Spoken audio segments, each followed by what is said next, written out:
Hello, podcast family. My name is Justin, and I'm going to be your grief financial officer on this journey that is the Currency of Grief podcast. This podcast is designed to share real life stories from real life people who have navigated the intersection of grief and money and all the intricacies that come with death, loss, and legacy. My goal with this podcast is to inspire you to have deeper conversations with your loved ones and family members around the fragility of life, to normalize family conversations around money and legacy, and to help educate around something that's inevitable for all of us, our mortality. I'm excited to be your guide on this journey and hope you are able to take valuable lessons away from our guests and their stories.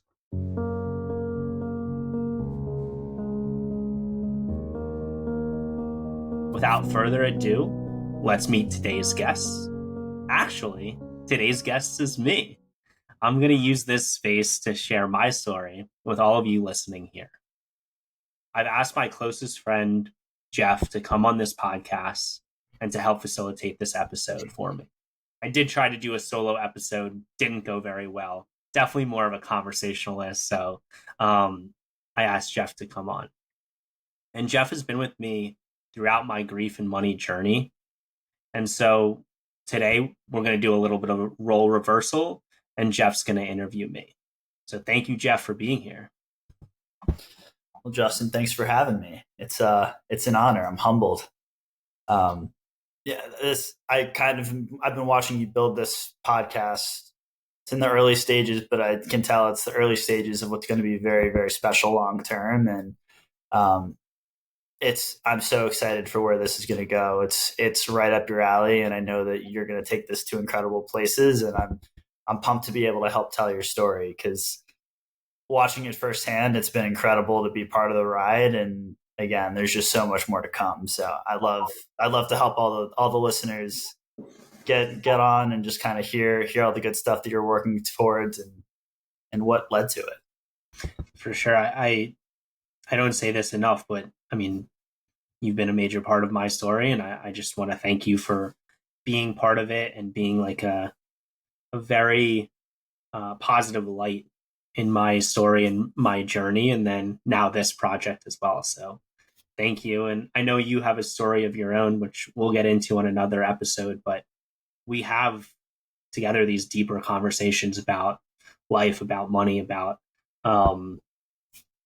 just legacy and honoring our family members. And so that's really brought us closer together, especially at UF through Dance Marathon and our fraternity and our philanthropy. But even before that, you want to tell the audience how we met?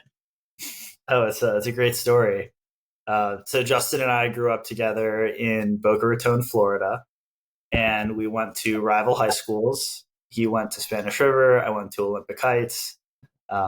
Depending who you ask, we may not actually be rivals. We were kind of the ugly stepchild of the Boca high schools. But I remember I played on the basketball team, and my senior year, or both of our senior years, I played against Spanish River, and Justin played baseball in high school. He wasn't on the basketball team, but he came to the senior night game, and I was playing at Spanish River. I was dressed all stupid. I had a shooting sleeve and neon socks. And we had a mutual friend. It was a guy that we both known since we were like very young kids. And Justin was in the crowd, and our mutual friend said, "You see that guy number 53?" Which again, 53 is a stupid number. Who's picking that for a point guard? It's just a bad number. Whenever 53 gets the ball, just boo him. And Justin and all of his friends were booing me every time I touched the ball, which it wasn't often. I wasn't a very ball-dominant player. So the few times that I was touching the ball at Spanish River, I was getting a crowd of boos, like more boos than anyone else on my team. It was pretty fun.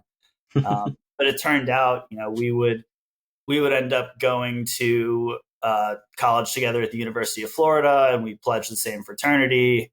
And we did so many other activities together, whether it was for the fraternity itself, for Dance Marathon, for a bunch of other organizations that we've done, since school. I feel like I haven't worked closer with a single person on as many things as I've worked closer with you. It's incredible, like how many things we've done together in such a short amount of time. Like, it's pretty wild. And it's crazy to think about that it all came about from the top row of the stands booing you for wearing two neon shooting sleeves, tights, and neon socks on senior night or whatever it might have been at the basketball game. And then met you at UF, and the rest is history. Yeah, it's crazy to think there might have been a parallel universe. I don't know if you remember, we actually almost roomed together freshman year. There was a Facebook conversation back when everyone was commenting in the Facebook groups, and we were all trying to figure out, oh, you like sports, I like sports, and it was just this big game of musical chairs with people that liked sports, and we ended up not rooming together, but we roomed together in college later on, and when we moved to New York during COVID, we lived together. So yeah, it's crazy journey. Yeah. You've been alongside me along that journey, heard all of my crazy calls from the other room, whether it was in New York or at our house in Gainesville called La Quinta. Yeah, so The evolution of the calls that you've been on has been pretty wild. Like I feel like the last, call it like 6 years, has been a series of me overhearing your calls and the different types of calls you've been on, whether it's with X camps for work, other types of instances. It's just I've been overhearing your calls for so long. It's yeah, it's just funny. yeah.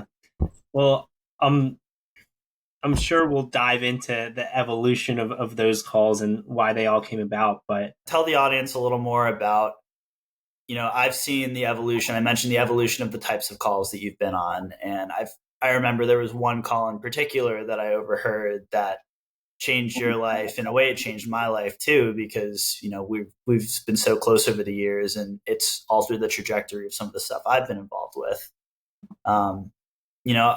I feel like I'd love to learn a little bit more about like your perspective on your own grief story. Tell the audience a little more about your story, Justin. yeah, well, I want to start with the childhood as well. So growing up in Boca, um, yeah, I mean, it's interesting. We're kind of in a bubble down here, right? We Yeah. go to there's some of the best schools down here. We're with a lot of like-minded individuals, and I grew up. Was born to two loving parents in an amazing city who are successful in their careers and lives, and came from amazing families. And so I inevitably came from an amazing family. And I was an only child, and like you said it, I loved sports. I played soccer in before I could even probably walk. I always had a ball in my hand. There's a picture of me in like a Florida Gator helmet as a baby, but played soccer and then played baseball, started playing flag football in the Boca Raton Little Leagues. And it was awesome. I was always gravitated to sports. Jeff and I bond over our love for the Miami Dolphins and South Florida sports. Future's bright, fingers crossed. Um, Tua's Hopefully, back. by the time this airs, like the Dolphins have won a Super Bowl. That would be And epic. Tua's got his MVP award. Yeah, everything's right in the world. Everything's right in the Or they'll world. just rip our hearts out again. No, they would Anyway, never do that. They would never do that. Sports were a big part of your life growing up. Um, who were the people around you that were helping you? We all had dreams of going pro, and we all had aspirations of being the best athletes that we could. Like, who were the people that were helping as your support system as you were like an up and coming athlete? yeah, it's so interesting. I was an only child, and I had a couple of decent coaches, but really, like, it was my mom and my dad, like going out. We had a pool in the backyard. We also had like a side yard as well, and I like it. Like liking sports as a kid is an understatement. Any holiday, like Thanksgiving is coming up, any holiday had to have sports on the TV, or else like I would not be present, No, or same. we would be outside in the backyard like throwing a football. And so like I had to have a ball in my hand at all times, and that was like I don't know, felt peaceful to me. And so most holidays, at call it Thanksgiving, we would have a Thanksgiving football game at the on the side of the house with like any family friends that came over for Thanksgiving or any holiday, Christmas as well. And so my dad would always play all time quarterback, and I'd run post routes over the middle and catch balls over my head and take them for touchdowns as one does. Um, and for baseball, which I gravitated to because I'm a short white Jewish kid, um, and was not going to have a future in football. I knew that very early. He You're would like, smarter than I was.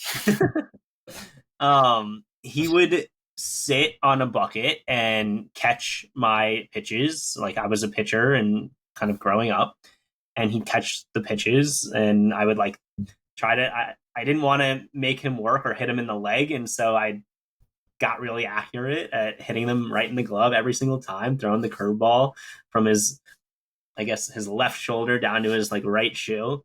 Um, and it was some of like the happiest moments. We actually built like a batting cage in our backyard, which is pretty epic. And then after that, we'd go into the pool because it's hot in South Florida. And Mhm. he would just throw passes to me as I jump into the pool and catch the ball and splash into the pool. And you obviously got to keep it like witstanding the landing. You got Oh to yeah. like, yeah, you can't lose control of the ball. Hence the hits over the middle that like I was ready for because I Right. just be ready for the splash. um, but those are some of the happiest moments of my life. It's just like playing, like tossing the ball with my dad. And then after every game, here my mom would drive me home, but every time my dad would drive me home, I just remembered um, talking about analyzing the game from all different angles. A lot of times he was my coach for a Mhm. little league, and so we would say, like, "Hey," he would say, like, "Hey, Justin, you did really well over here. Like, next time, take a bigger round over first base so you can get to second base easier." And I'd always end up with like stains in all over the place because I love diving on the ground, and so my mom would have to get those stains out. But grateful for that. We are very grateful for that. How did your relationship with your dad evolve over those? Like obviously the relationship at age 5 is going to be different than the age 15 relationship. Like how did that change over time? Yeah. I mean, I always looked up to both of my parents. Um, but it really evolved. I mean, my dad was like, well, both my parents is kind of like anything you wanted. Like, we got you. Just work hard at school, put your Mhm. best foot forward in everything you do, and like, we're here to support you. And I'm so grateful for that. But not but. One of the things that I want to mention is that like my mom and dad when I was born were part of this charity organization called the Chiara event that or Nick's camp that you're very familiar with as well. Mhm. And they were on the board. And so every year I would see them, like they would get a table for our family and our friends. And I was like 4 or 5 years old the first time I attended the event. And I would see everybody in our community just donate and raise thousands of dollars for to send kids who have cancer to camp for a week.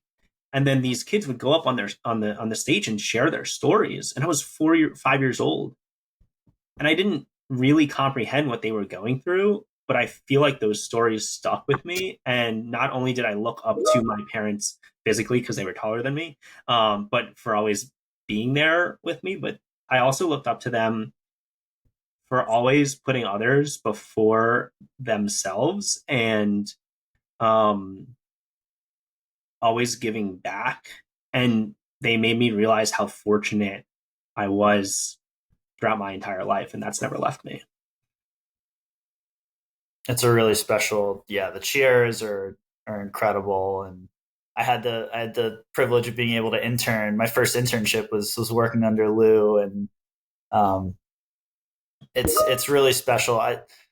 We mentioned this in some of our other conversations, but the idea of generosity and giving back. I mean, that's something that I've always admired about your family. Just that you're very, generous and caring individuals, and um, I think it's the people you're surrounding yourself with too. They're also just the whole community. It's like you find that herd of people that are all interested in helping others, and you tend to gravitate towards those types.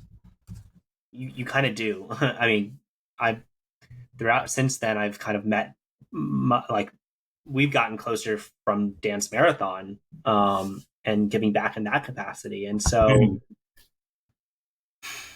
yeah, I really feel like good people give back to others, and if you ever want to find like you have to find a like-minded community, but um people who want to give back to others is important. And you also asked how my relationship with my mom and dad evolved. So I mentioned I was an only child for the first like 9.5 years of my life.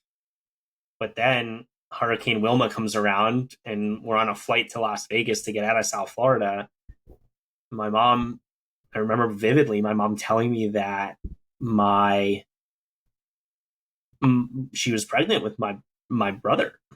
And I was like, what? Because I had thought I was going to be an only child forever and be spoiled my entire life, but now I have to share some of the their attention. No, it was, and that I was so happy because I love, even as like a kid on the holidays, I was like sat at the kids table, and when I became an older kid and they were like young babies and stuff, I loved taking care of the babies, and so I was like super excited to have a little brother um at like part of my life, and that was like really special, and yeah, I was nervous about like how this was going to change our dynamic, but it was special.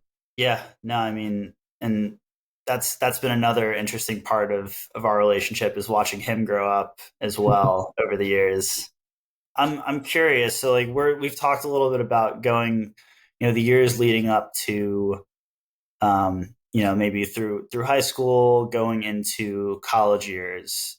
Tell us a little more about, how your life was starting to shift as you were getting into college years. You were a young adult. You were starting to chart out, where you wanted your life to go, and Mm-hmm. some of your aspirations that you had as you were like, you were 18. You were able to start thinking about, what do I want to do for this world, and how do I want to give back?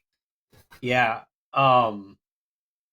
Well, growing up, I went to a school that I went to from kindergarten to eighth grade, and then in eighth grade, unfortunately, my parents told me that they were getting a divorce, and as a 14-year-old, I didn't realize how common that was. And it was another one of those moments, those life changing events that was like, hey, like my world. I mean, my brother being born was like one of the things that my world was changing, but um this was a big difference, and the perfect world that I had, the perfect like 9 years that I felt like I had growing up. Um, this was a huge shift, living in two houses, and so instead of staying with and instead of staying with my friends that I've built over kindergarten through eighth grade, I decided to switch schools and go to the local high school, or public school, like 5 minutes down the road, which was Spanish River, to be closer to my family. And because it was a feeder school to the University of Florida, which is my dream school. And I knew my dad went to the University of Florida, and in eighth grade we went to like a symposium to meet Urban Meyer, and they were like, "Hey, you guys you have to have X GPA and Y test scores in order to get into UF." And I was like, "What does all of this mean?" But it did stick with me of how competitive and challenging it was. And I have like such vivid memories of my dad taking me to UF. One year we went up in an RV and we went to a game, and we saw his like dorm room that he used to stay in when he was a student. And it just, there's like such a sense of pride that we had in that school, and we would watch games on Saturdays together. Um, as well as the fact that like it was 2006 to 2009 and Tim Tebow was there, and it was the best effing time. to be a Gator. And so obviously I was gung ho about it. We grew up watching Tim Tebow and that whole team, and the basketball team at the same time was incredible, and that was part of our childhood. And it was never pushed on me in the way that like some others. A lot of Florida families will have just like generational fandom. I hope to be able to have that going forward, but I just kind of recently got into it. But I know that that was big for your family, and that's been like a huge part of you growing up. Is you had visions of going to the University of Florida, and that was where you wanted to be. And ultimately, that's where you did get to go, and you did incredible things there. Thank you. So did you. Repeat. Yeah, but it was interesting. It's interesting because like that school getting in meant like the world to me, and I created my high school schedule and all the extracurriculars with the goal of getting into UF. Like part of the reason that I changed schools and left all the friends that I had built to make new friends at Spanish River was because I felt like it was going to put me in the best position to get into UF. And so like getting the news, which was after a baseball game, and like my mom, dad, and brother showed up to the baseball game all in UF gear before I had even heard or found out that I had gotten in. I was not checking before the game because I didn't want it to distract me, but they were like, "Oh, let's show up in UF gear. That'll be a good idea." So that stressed me out a lot more during the game. But they're just fun loving people. But when I found out and then eventually stepped foot on campus freshman summer B and met you and so many close friends, there was just a sense of pride that I had, and like I knew my mom had because she saw how much work I put in, but my dad had that I was like attending his alma mater as well. And so, yeah, I mean, college, I continued to like play sports, major in sport management. I was a business and sport management double major, and got involved in dance marathon, joined our fraternity that got to meet you and so many of our close friends, and was really just grateful for the community that I had and built there, and still grateful, still in touch with so many people. So you had this, early on in college, you joined a fraternity, you built out, all these different types of friends you were making, whether it was through the dorm or through these other activities you were doing. And, like what was the route that you decided to go from an academic standpoint? Like, how did you think about how you wanted to chart out your career? I always wanted to go into sports, and I majored in sport management at the University of Florida. And then I realized fairly quickly that like sports management was kind of geared towards the athletes. And because I wasn't playing a full-time sport, I had a little bit more time than the athletes at UF did. And so I was like, you know what? I wanted to get a business degree. And my dad had gotten a business and a finance degree from the University of Florida. A story that he shared with me was his high school like academic counselor. She thought there was no chance that he was going to get into Florida, and actually told him that he was never going to be successful in life because he was a little bit of a partier in high school and didn't care about school that much. And then he got to the University of Florida and got straight A's of 4.0, majored in finance, which was pretty astounding. And then he sent his like final report card to his high school guidance counselor, just to say like, yeah, I did it. Like, F off.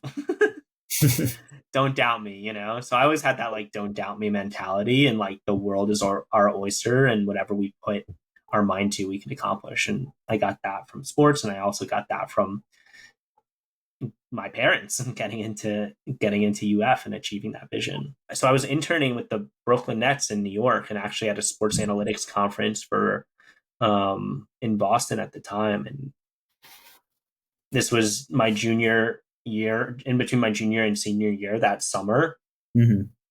And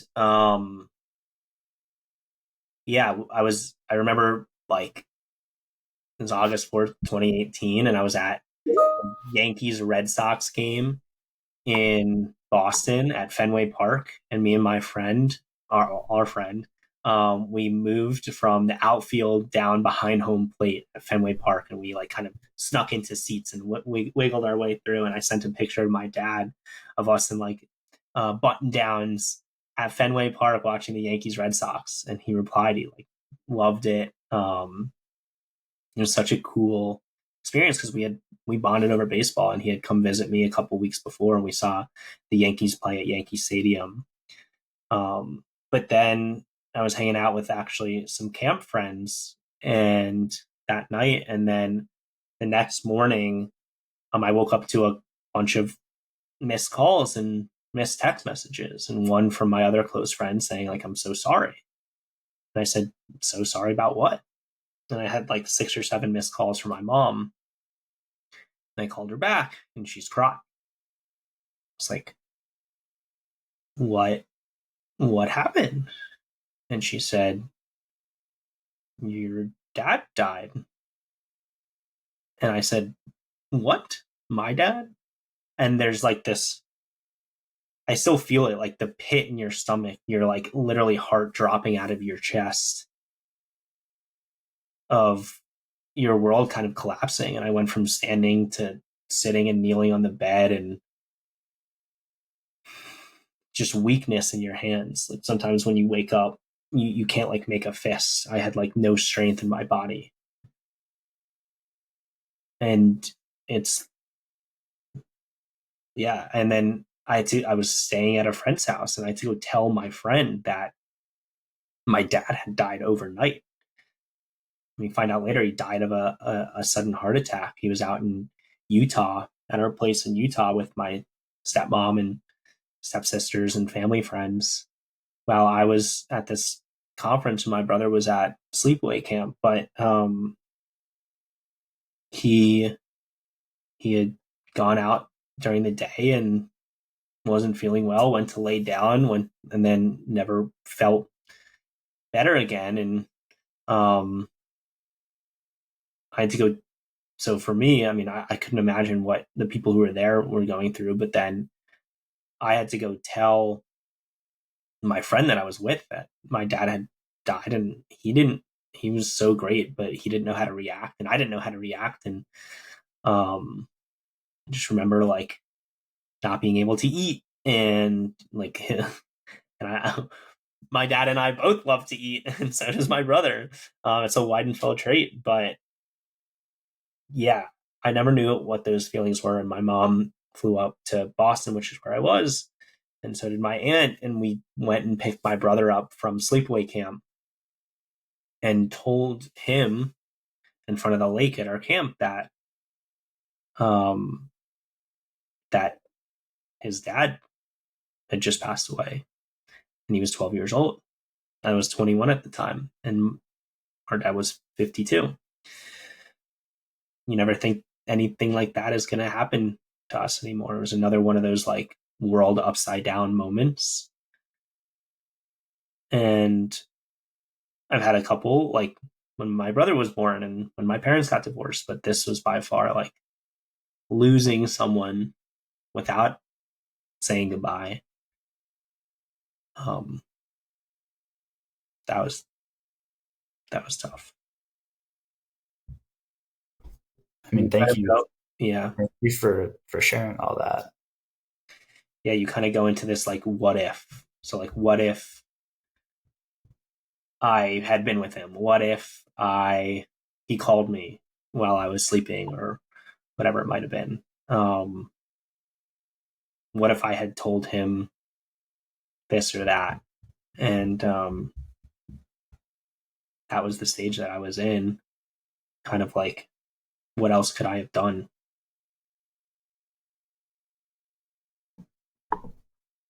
And tell us more about those emotions and the days that came after that.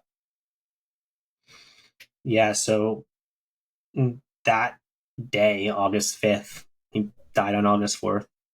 I found out the next morning. August 5th, we went and picked up my brother from camp. Then we stayed the night in Portland, Maine before driving all the way back to New York, which is where I was for the summer. Um, had to pack up my car.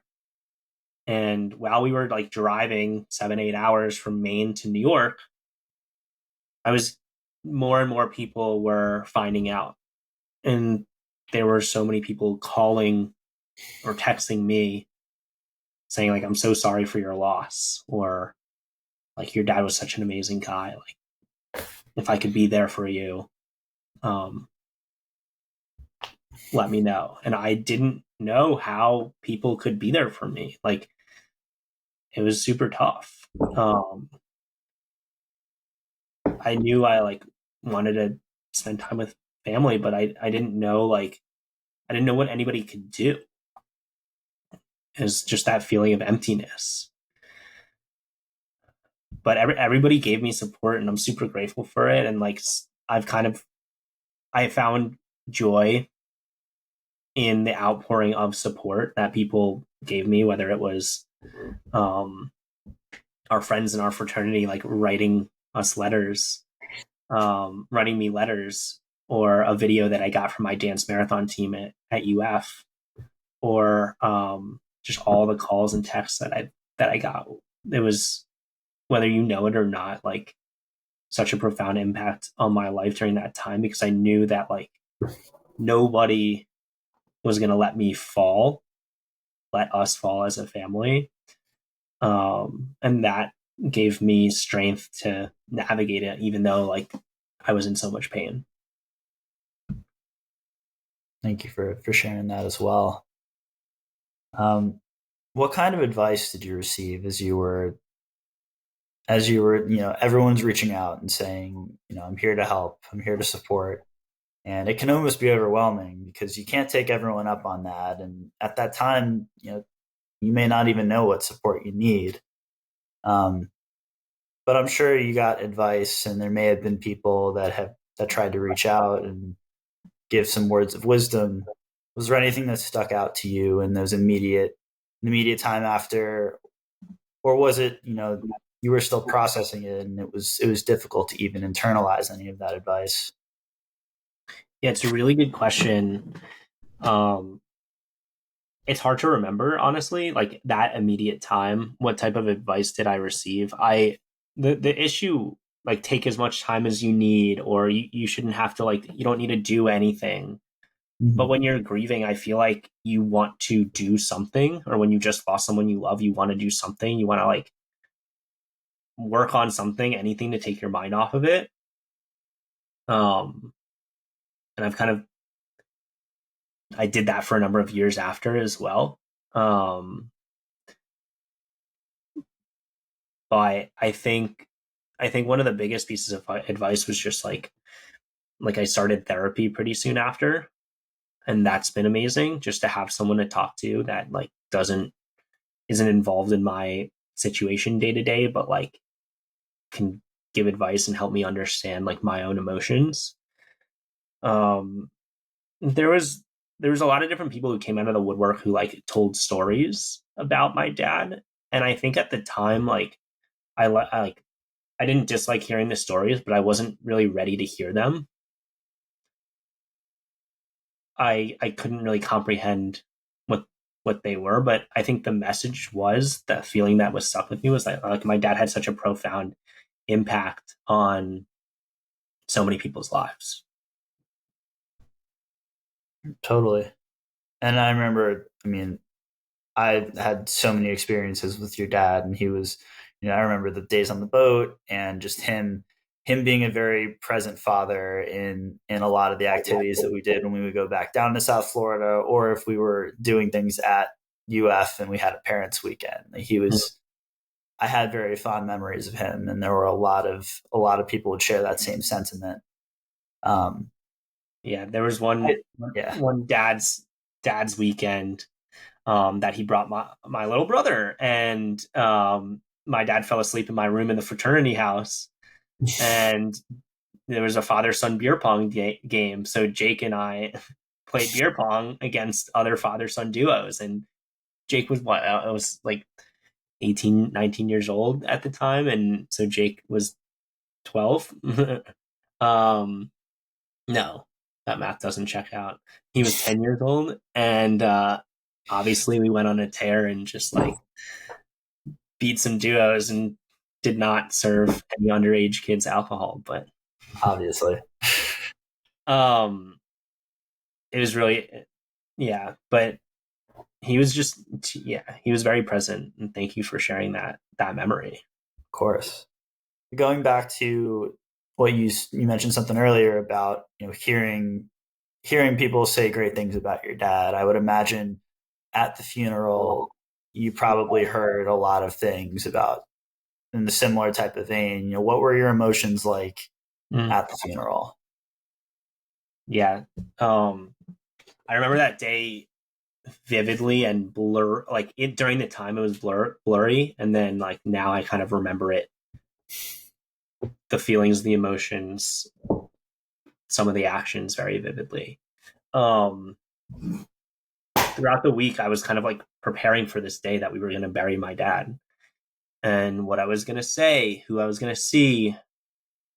And like I had family members, my grandfather and uncle, who took into action and like plan this funeral, because like I didn't know how to plan a funeral. Like nobody has this playbook of what happens when somebody dies, and like yeah, you have to plan a funeral. You have to get the word out, and throughout that entire week, people were constantly like reaching out to me. Um, but I did have some time to reflect, and I remember like 2 nights before I was writing my, or maybe it was the day before, but I was writing my speech or my eulogy. Um, and then woke up the day of the funeral and put the black suit on, knowing that it was going to be the worst day of my life. And I also knew that I had to be strong for my family, but I was overwhelmed with emotions, and I knew I had to like make sure I was okay before I could be strong for anybody else.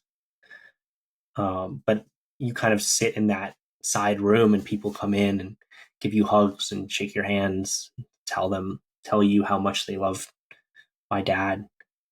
And it's overwhelming. There's a lot of people. We filled the room fully, and there were people in the back. I had ex-girlfriends and family members, like my dad's coworkers who showed up, um, because everybody loved my dad. And then I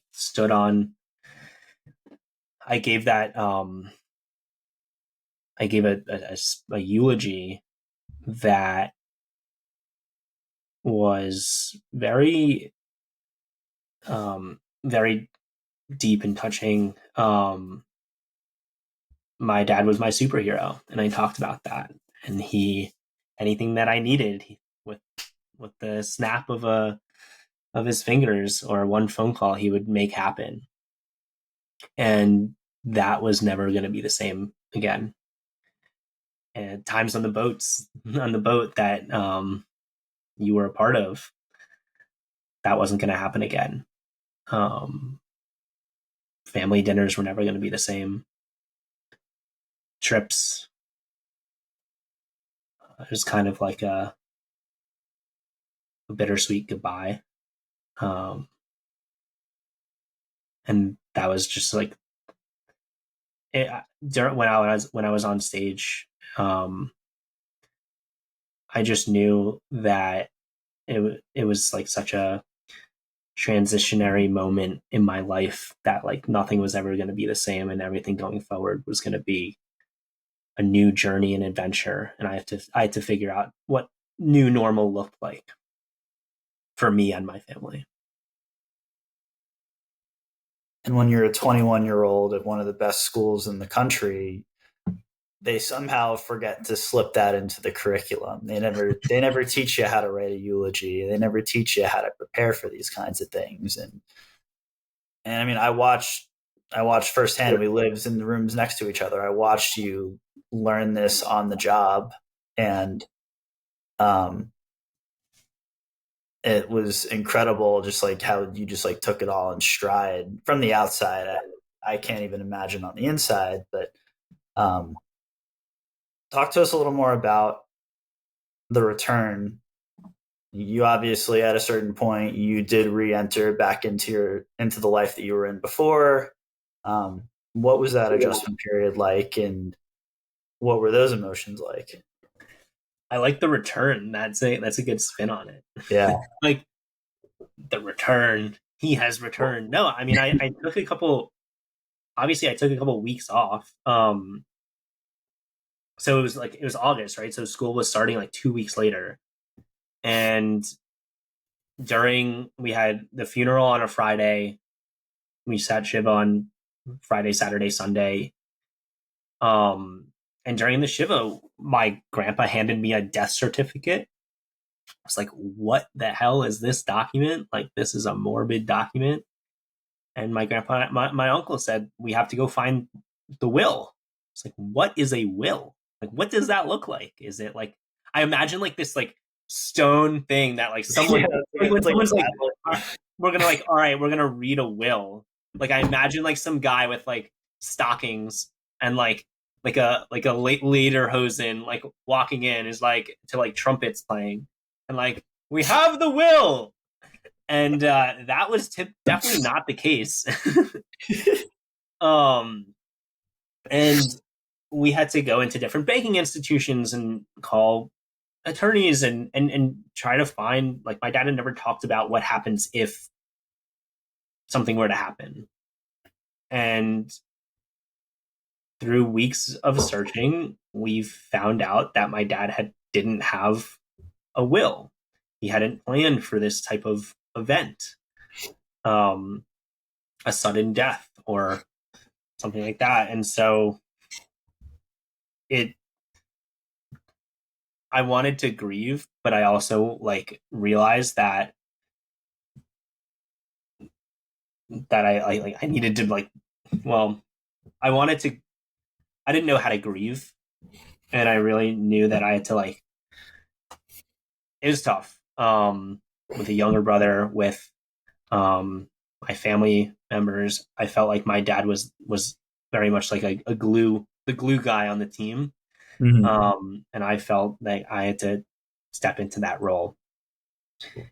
And so when we found out my dad didn't have a will, um, I stepped into the role of personal representative of his estate, and that was definitely a learning experience.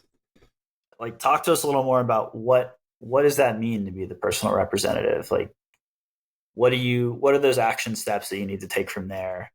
I would not even know where to begin. Yeah, I didn't know where to begin either. I mean, like you said, UF never teaches us what a will is, what an estate is, what a personal representative.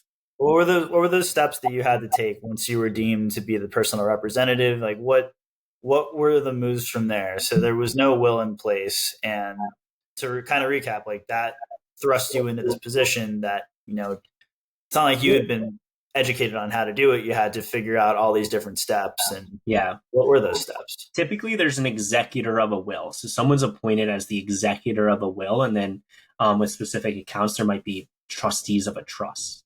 My dad didn't really have any of that. He didn't have a will, so there was no executor. So as personal representative, you have to work with an attorney and the court system, the local court system, to get appointed as the personal representative. So I remember going into the courts once, but really the attorney does it on your behalf to go in, and they say, all right, Justin is petitioning to be the personal representative of the estate. It's not necessarily granted to you. You have to volunteer for the position. So I Mhm. volunteered for a position that I didn't even know what the F it was.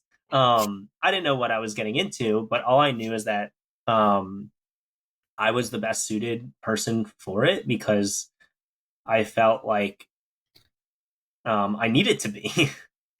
and and so basically the what the personal representative or the executor does is they help administer the estate. They help gather all the inventory and distribute it to the beneficiaries or the heirs based on the wishes or what they feel like, or based on the wishes if they are written down, or what they feel the decedent would have wished or wanted to happen.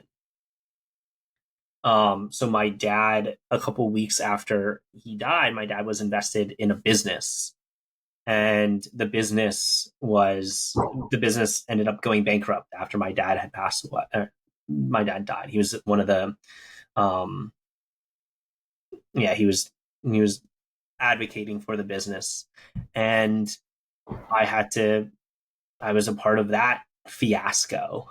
Um, I'd never even owned a business. I was 21 years old, yet alone understand what happens when a business goes bankrupt and like there are other shareholders, stakeholders involved in that business. So like we had family members' money in the business, and um, it wasn't ideal. And then my dad had his own practice that he was in, and we had to call it negotiate with the firm that he worked with to like figure out what was going to happen with his clients. And I knew a lot of his clients because they were people that I grew up around. But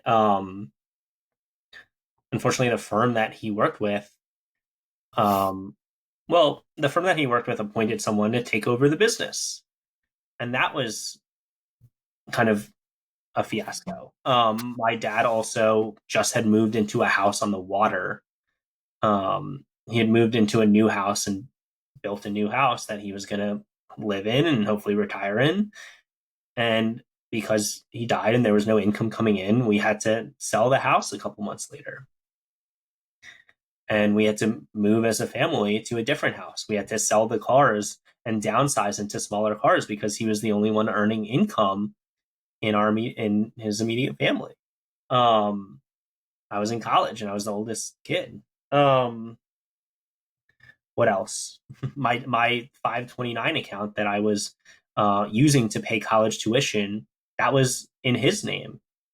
I had just become an adult, um, but he was still the custodian on it. And because he wasn't around to sign it over to me, um, I there was a time period leading up, like in that first semester back, that I wasn't able to pay for my college tuition because I didn't have the funds because all of his accounts were frozen, including the 529.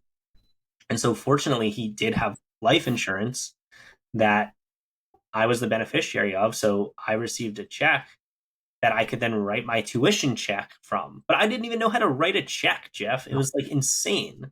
Nobody ever teaches Who you that. writes checks anymore? Who balances a checkbook? Get me on Venmo. I Venmo can't. for I couldn't Venmo the bursar of the University of Florida. Why not? Maybe they take Zelle now. But it's crazy.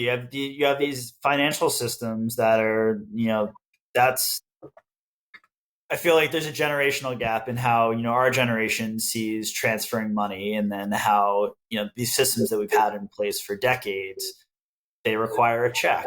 And there's a gap in knowledge on the financial side where if you poll if you poll the majority of people our age and ask them on the spot, write a check, every dollar to your name, you need to be able to write this check perfectly. You're not going to have a lot of people that are very confident in their ability to do it. And it's just we don't do that anymore. And there's little things like that where you were thrust back into I need to figure out simple things how do I write a check? And you were doing much more difficult things, but then even the little things were difficult. And it's, how do I sell a house? How do I transfer ownership of a car from a dead person to someone who is alive and actually going to drive it? One of the big things was medical insurance. And so I was 21. I was on my dad's medical insurance, and so were my family members. And he had medical insurance through his employer. So what happens when someone dies and other family members are on their medical plan? Well, you actually get put onto what's called COBRA. That's an acronym for something that I'm not even going to try to say. Bunch of long words. But but you still have access to medical insurance for a certain amount of time, but the premiums actually go up. And so you So I had to like write the check for the premiums for myself, my brother, my stepmom, and two stepsisters. And in, I guess in November, I got the notification to write the check for that month and physically write the check, not send a Venmo or Zelle or like online pay. And I forgot to do it. So in December, they canceled our health insurance. And my stepsister went in for her, she needed something done, and they denied her claim, or they denied her care because we didn't have health insurance anymore. Our health insurance went lapsed. So that was like a learning experience, one of the many. I mean, like as all this is happening, like who's giving you advice? Like are you googling stuff? Do you have people in your ear that are helping you? Like what's even your process in figuring this stuff out? I mean, on top of all of this, I was in this grieving stage, and so my head like was on straight but wasn't on straight, and I leaned on my mom, my cousin, my grandfather, my uncle. We had an attorney. We actually had two attorneys because the first attorney wasn't capable of handling the estate, so then we had to find another attorney. And during this like administration process, my cousin, who is an attorney and is also quite tech savvy, helped me through it, like by going to meetings and stuff like that. So that was incredibly helpful. Um, and then family members, family friends, other people giving us advice. But really, it was going back to like how you said like making community and friends, and I said like using my instincts. I really had to like trust my instincts of what felt right. There was a little bit of math involved, a little bit of numbers, a little bit of organization, but what felt right? Who did I feel I could trust? And I really felt like during that process, like my dad was speaking to me and helping me guide me through it. And at one point, it shifted to why is this happening to me? For me to understand, like why is this happening for me? It's a really powerful shift in mind, and it kind of allows you to get ownership over the situation that is. I mean, it's a lot of chaos, and it's a lot of things just you're juggling all at once. A lot of emotions being juggled all at once, and I think that the mindset shift, is just so powerful in the way that you're able to kind of take charge. And you were in a very difficult spot, and you handled it admirably. Um, but I'm sure there were probably things you wish you knew. Like, was there anything that, like, if you could go back, you wish that you may have had access to something, like some things you would have known, or just some things that you may have just been in contact with earlier on? Yeah, I felt like well, all right. So twofold. I felt like I wish there was someone who, like one person, not multiple people working in Mhm. different silos, but one person who like really knew what I was going through, or like knew all the logistical things that I actually had to do. But there really wasn't. Like the attorney was communicating with the courts and filing necessary documents and stuff like that. And then like none of my like everything is a little bit different and unique. So like there was no playbook. So I wish there was some sort of like playbook of, all right, in the first week, here are some things you should do. The first month, here are some things you should do. And I've actually developed one in my own practice, helping other people navigate this. That um, is a work in progress because, like I said, every situation is unique. But hopefully, well, I mean, I aim to be that person, to make sure no other 21-year-old ever has to go through this alone. And that's what I've built to do professionally. And we'll talk about that shift in a second. But Mhm. additional resources, like I wish I just like had these conversations about where everything was and what everything means with my dad earlier. Yes, I know I was a college student and I was super interested in like what the Gators were doing and which girl I was talking to at the bar, or taking on the next date function, or where me and my friends were like going out that night. Um, but I really wish like I spent more time talking to my dad about where, what, why, um, and like what if something like this happened.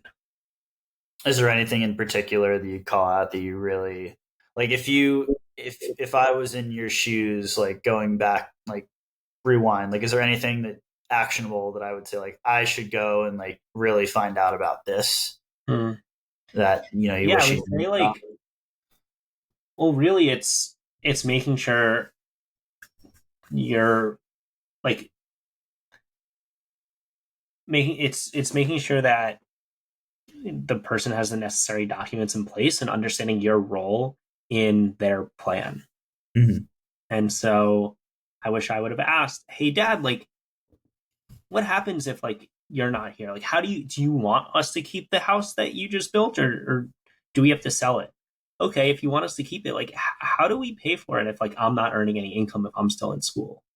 Um and then saying like, yeah, like conversations like that. What's my role in your plan? What like do you have like where are the deeds to everything?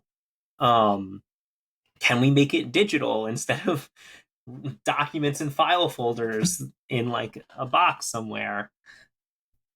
Those are the really, and then like what do you want your legacy to look like? How like did like now here's a story. So when I was at so my last internship senior year out of college, um I was interning with the Miami Dolphins because I had to fill a sport management requirement. During that internship, though, I was taking calls from the like funeral burial site, great like, and I had to design my dad's gravestone. And I was like, this is a lot of pressure because like this is when we go see him, this is how we remember him. And so on my work computer at the Miami Dolphins, I was like designing my dad's gravestone because what else do interns do? and and I had a picture of his boat on one side of the gravestone and then an image of the Florida Gator logo on the other side. Because that's what happens when you trust me to design what a gravestone looks like. But like what if my dad wanted something else? Like, I'll never know. And I just have to trust that instinct. Um, but yeah, I mean, these are all things that you don't think about. And it'd be nice to at least have the conversation earlier if I were to do it over again. But I guess you talked a lot about legacy with your dad. Like, what are some of the things you're doing now to honor his legacy? hmm, everything. That's the short answer. When I got back to the University of Florida, my interests were a little different. My life had just turned upside down, so I was no longer interested in. I mean, maybe I was a little bit, but like which girl I was talking to at the bar, or yes, I was still interested in how the Gator football team was doing. But as I was going to class, I would come out and talk and have calls with. This is the mention of the calls, but have calls with lawyers and accountants and family members, and I would go back every couple of weeks to be closer to family during those first couple of months. Um, I will like school. It's interesting because like school used to be like I used to have to like overstudy. I was never the smartest kid in the room, but I was like gonna outwork everybody. And school just meant less to me because I just got thrusted into the real world. And so a lot of our friends like wanted a graduate degree, and I was just like, all right, I gotta go. Like I'm motivated, inspired. Like I gotta go like into this world now. And instead of going into the sports industry, I started interviewing with financial services companies because my ultimate mission is to make sure no other 21-year-old is left or thrusted into financial responsibility like I was. Their number one job should be to grieve after losing a parent or someone they love. And so um completely changed my perspective. The irony is that that last year, that fall and spring, it was the first time I was ever on Dean's list. and had my like highest GPA of the 4 years in college. And that was kind of like me living vicariously through my dad. I like didn't care that much about school. That being said, I still was on dean's list, and that was like my omen to my dad. Like I said earlier, he had it Got for the 4.0. college. So I was like, he definitely just helped me like Christmas tree that test.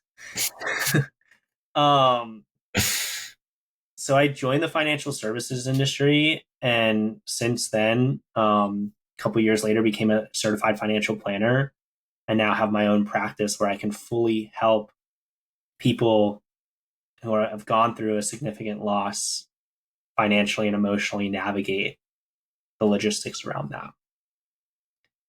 So that's one end. A couple months after my dad died, while I was at UF, one of my closest friends called me up and said, "Hey, you should volunteer for experience camps. It'll change your life." And I was like, I get to go back to camp again, be a kid again for a cause that resonates with me now deeply. It's a no-brainer. And for those who don't know, experience camps is it's a free 1 week overnight camp for kids who have experienced the loss of a parent, sibling, or primary caregiver. And another ironic moment, my first year at experience camps in Pennsylvania, we have this event called College League where the camp splits up into 2 or 4 different teams, and each team represents like a college or a university. And guess the university that was chosen, Jeff. Oh, I wonder. I wonder if it's one in centralish Florida with an orange and blue colorway. Indeed, the Florida Gators were one of the 2 colleges. What? No, that's crazy. That's nuts. That's but wild. guess but guess what team I was on? Not the Florida Gators.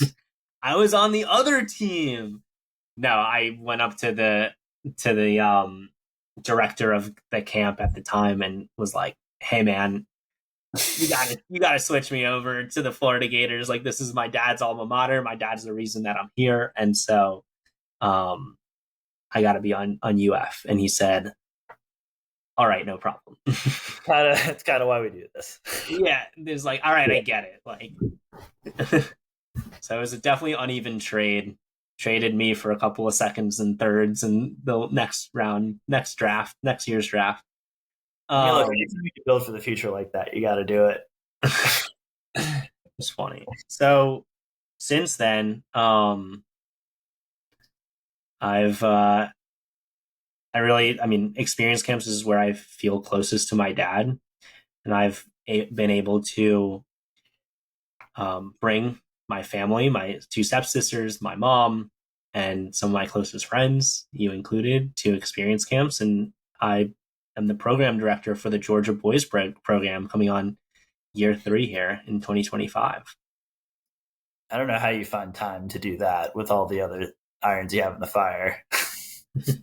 When things mean so much to you, um, it, it like it motivates you. Like when I have to work on experience camps at 8 p.m. on a weekday after like a 8 to 10 hour workday, I'm like, I get to work on experience camps. I get to be put into this position to allow my best friends to come to camp, and if I am the one who gets to create like this incredible culture and facilitate this amazing week at camp, like that's a dream, that's a gift, that's empowering. And so yes, it gets tiring at sometimes, but um when I step off the bus, I'm super energized.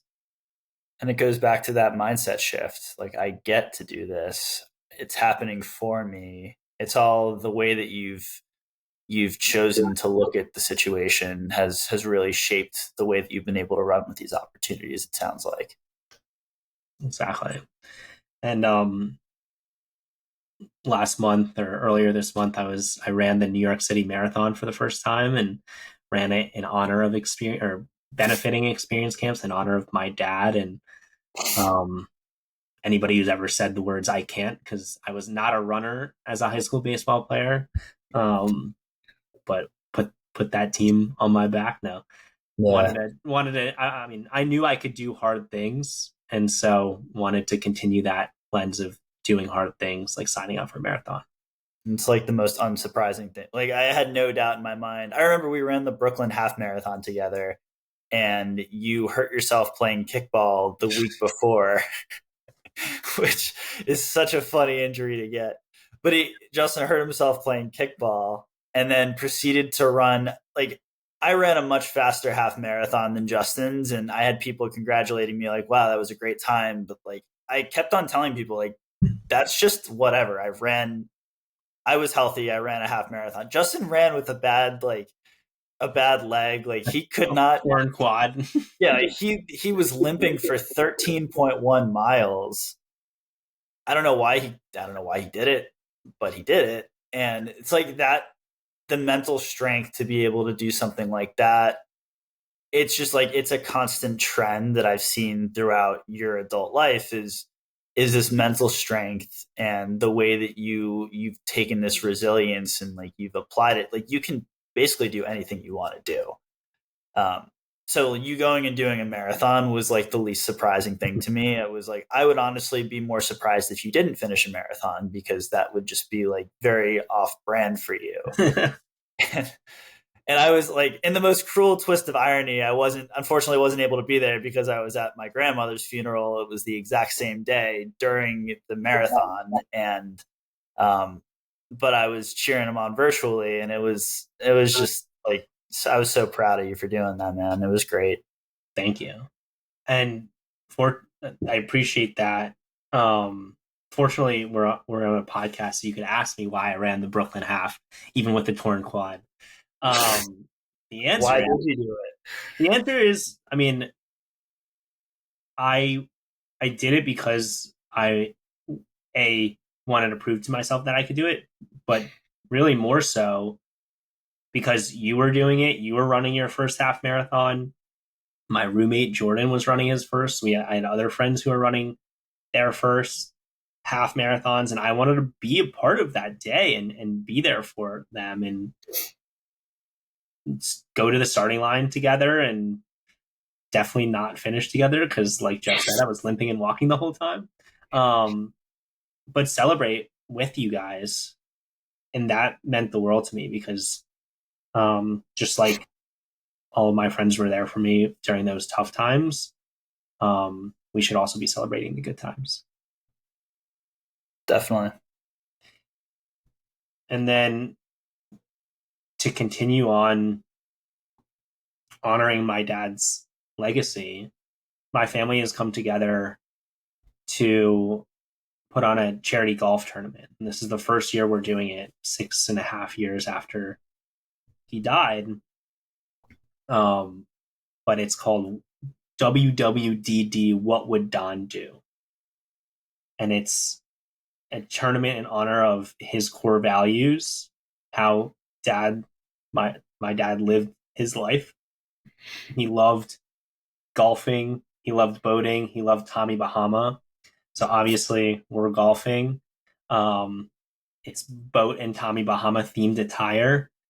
And I'm excited to announce that it's this coming April. And it's an amazing project that my family and I are coming together to work together on in honor of dad's legacy to, um, pun intended, right the ship, but really honor his legacy in a positive light and continue to share the stories and the impact that he had during his life. And I'm super pumped about this too. I'm going to be there. I know a lot of people are really excited to support the event. Um, Tell us a little more about the organization and kind of some of the goals with WWDD. Really, the goal is to bring people together in the positive light, and um, experience camps, like I said, has really been our outlet where we feel closest to my dad. And my dad, from my birth, like I said, has been one of the most philanthropic people I've ever known. and he deserves to have a charity event in his honor. And so why not carry on that legacy now with the goal of continuing it in perpetuity and never forgetting the impact that he had on this world? What kind of causes related to what your dad's ultimate goal was of bringing joy to this world? What kind of causes are you hoping to take some of these funds and bring them towards? We're raising money for experience camps. Um, that's who we're benefiting through the organization, through the tournament. It's awesome. And I know how important that org is to you and how much time and effort you put into making that org a great thing for all of us. Like as a fellow volunteer, I am a direct beneficiary of all the work that you do. So thank you for being such a great leader for that. Yeah. How would you describe your feeling about experience camps, having volunteered for a number of years now? So I just finished up my third summer with experience camps, and it changed my life. It like the people that I've met through experience camps. Like I'm grateful that you brought me into the family, but um, yeah, experience camps allowed me to explore my own grieving process in a way that I didn't even realize that I needed to do. And it also let me take on a role as sort of a big brother to the kids in my bunk.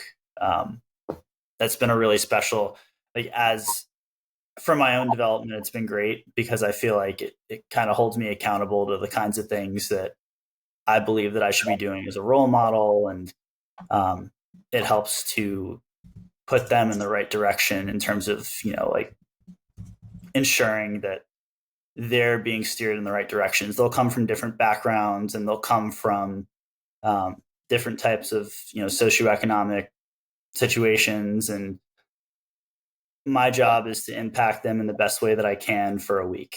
And I want to just positively impact their life for a week, whether they're in my bunk somewhere else on the camp. If I have one interaction with them and it's a positive one and it changes the way they feel about the camp and about that summer and about that year, that's a win. So it's like to have opportunities for little micro moments like that. It's awesome. And I said this when I came back to work right after. I had a week trip to Italy this year, and I had a week trip to experience camps. I used PTO for both. If you asked me to pick one of those and give up the other one, I would have kept experience camps and I would have given up the Italy trip. It's just like there's something so pure in your soul about being able to do good for other people that I'm grateful for. I know all the other volunteers are grateful for it too, and it's a special group. I think you hit on two things. One, like some people have gone to experience to sleepaway camp growing up. Some people haven't.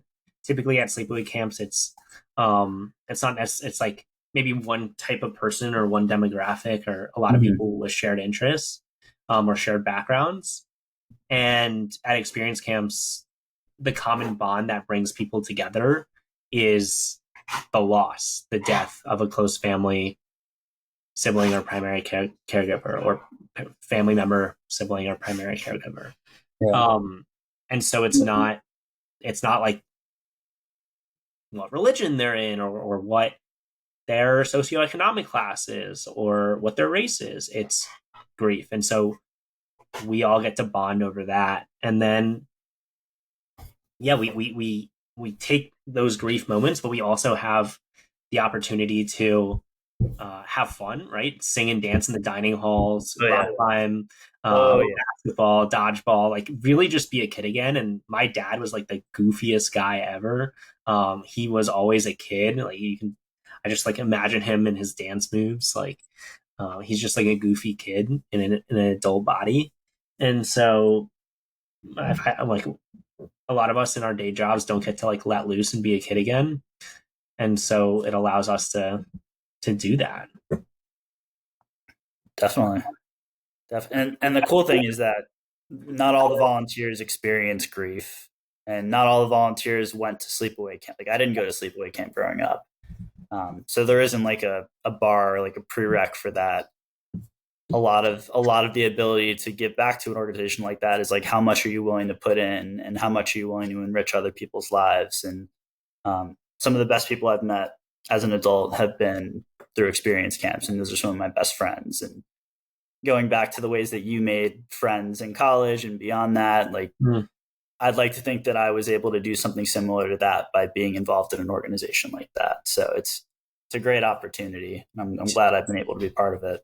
Yeah, it's so interesting that we were talking about, like, we didn't plan that, but we were talking about like how to make friends through shared interests earlier. And then Yeah. now it's like through shared experiences and shared loss through experience camps. And I wouldn't say experience camps replaced my dad at all, but I would say that experience camps is and will be my second family because they're a group of people who get it, who like I was searching for this person who like got what I was going through. And there's not one specific person that fully gets what anybody's going through when they lose someone that they love.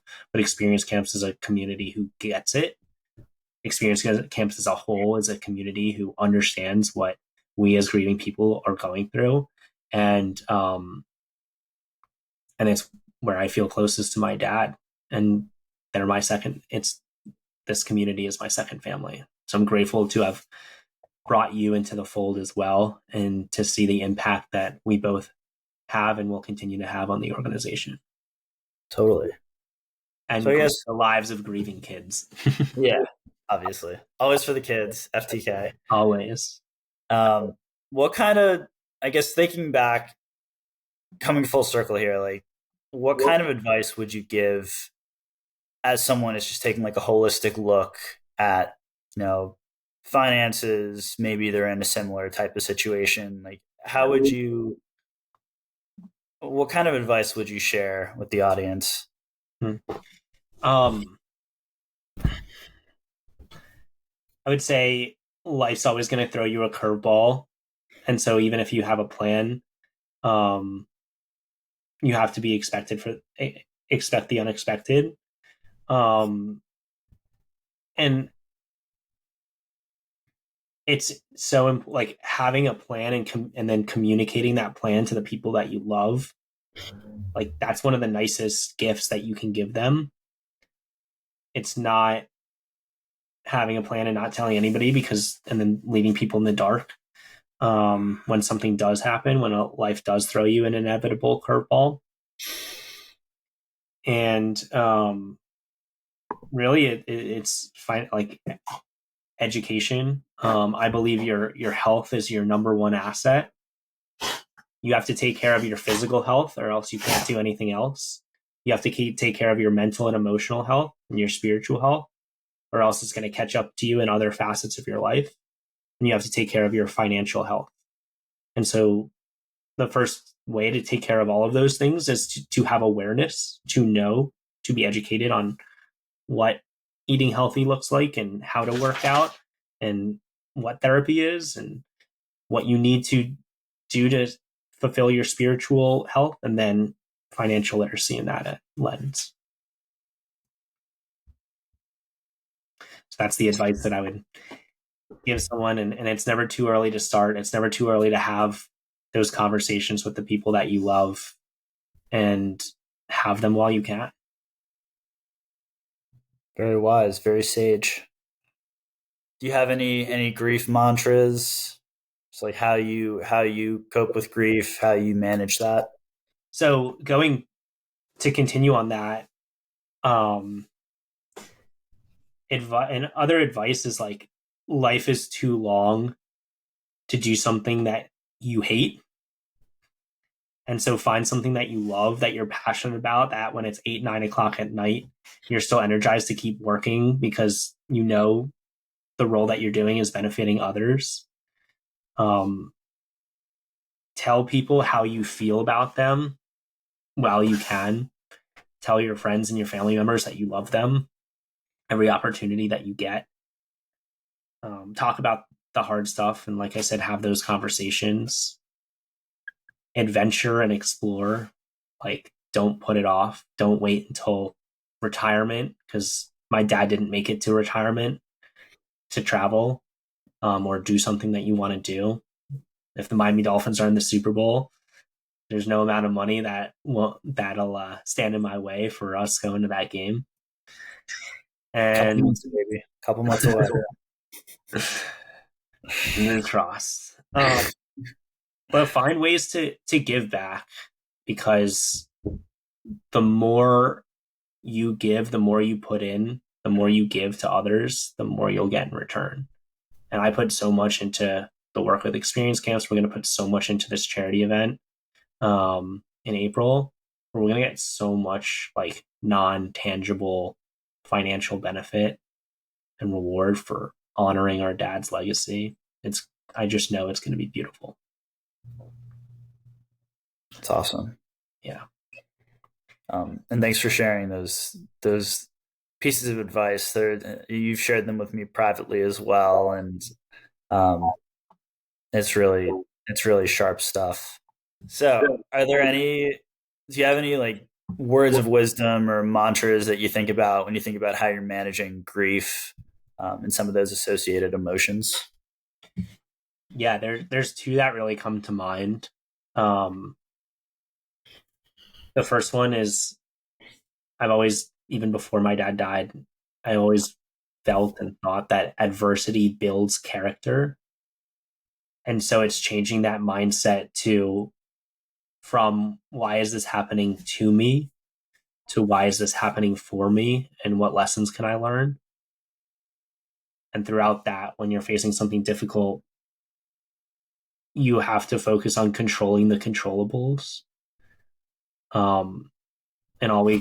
And when you lose someone you love, all you can really control is putting one foot in front of the other and continuing to move forward. You're never going to overcome grief, or you're never going to move past it, but you can move forward with it. And just like running a marathon, even if you're feeling the pain at mile 18, 20, 24, you just have to keep putting one foot in front of the other. Well said. Thank you. Well said. Jeff, thank you so much for interviewing me on the Currency of Grief podcast. My pleasure. So happy to be part of your journey here. Yeah, I appreciate it. If people want to get involved, what can they do to get involved with some of the organizations? You talked about a lot of great organizations, and this podcast is amazing that you're doing. Like, what can people do to get involved with some of the stuff that you're doing?